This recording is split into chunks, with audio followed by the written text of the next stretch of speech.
الحمد لله والصلاة والسلام على نبينا محمد وعلى آله وأصحابه ومن تبعهم بإحسان إلى يوم الدين إن شاء الله تعالى ولا ليال وحين كسر جرني برنامج كينيكا قبنا إن إسكوفا إذن جرني ما نكستبا دور أحاديث أو أحاديث النبي صلى الله عليه وسلم قال هاي markaana axaadiisu nabiga sallallahu alayhi wasallam aad ay u farbadayeen waa inagii hore u soo sheegnay xikmado ayaan farbadan ayaa ka buuxa markaana axaadiista nabiga sallallahu alayhi wasallam in ma garanaysaa amaalinba in qaadadid amaalinba in dhageystid qofka iimaankiisa uu candayo qofku markuu cilmi faa'iidana iimaan weyn ayuu helaa qofka haduu cilmi faa'iido oo cilmi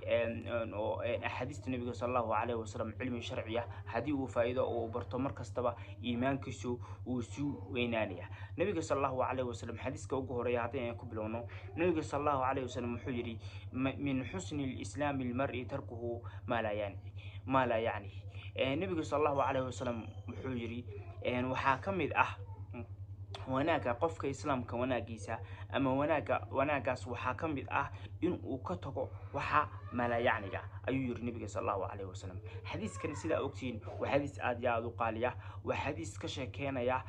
نقفك إسلام كا دمستركيسا أما دليل أقوى ناكسن إذا لقربه قفك إسلام كا إن راعه markaana min xusn islaami marka laga sheekeynayo qofka islaamka ma garanaysaa dariiqadiisu toosan tahay iimaankiisu weyn yahay akhlaaqdiisu qalqalo ku jiran waxa kamid tarkuhu ma la yaani inuu ka tago wixii ma la yaani قيل وقال هذي تاي هذي هذا التاي هذي فعل تاي هذي إيجيتان تاي هذي دقيس تاي ما لا يعني قاصرون إنه كتب معناها وح ما لا يعني إنه دقيستو إسكبدا وحي مقارنة حران تاها وح ما لا يعني وحوي وح أدونك آخرة طبعا وح معناه كوجر بلا نقصي مقارنة وح نقصي كومجران وح قادتان كومجران معناها إن كم فائدة هدي أسميسيد أدونك يا آخرة كم فائدة marka waxa soo kale waxa dhaha waxa maala yaaniga ee laga doonayo qofka islaamka in uu ka tago min xusni islaamil mar'i tarku maala yaani hadii aragto qof kasta oo wax kasta oo maala yaani ay ka tagay waxa ogaataa qofkaas oo qof islaam ee wanaagsan oo qof diin iyo iimaan leh macnaha hadalka faraha badan ee maala yaaniga sheekada bila xadka ee maala yaaniga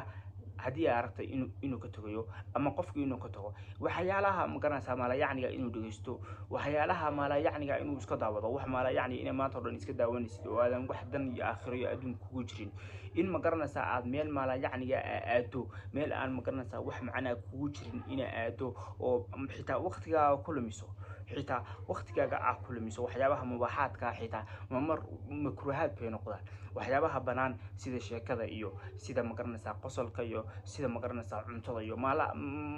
waxyaabahaas banaan mar waxay noqdaan wax la karahaysto macnaha qofkii hadii uu badiyo wixii oo ma garanaysaa ku talax tago oo ma garanaysaa uu hadar qofka haduu cuntada iska badiyo oo kale qofkaasu hurdo badan iyo shahwo badan iyo ma garanaysaa kibir badan iyo ma garanaysaa caajis far badan iyo ay ku keenaysaa markaana waxyaalaha mubaaxaadka laftirkooda inaad ilaashitid oo si waxan u ilaashitid waxa weeye waa shay diiniyan wanaagsan oo qofka islaamkiisa iimaankiisa kor u sii qaado nabiga sallallahu alayhi wasallam wuxuu yiri min husni al-islam al-mar'i tarkuhu ma la yaani maanta ما لا يعني أمة الصدق كيها ولا سعطان إن ما لا يعني لسقوف فانيو إن مقرنا سالوك ديرينيو إن مقرنا سا آد دتكو أكلا شعلي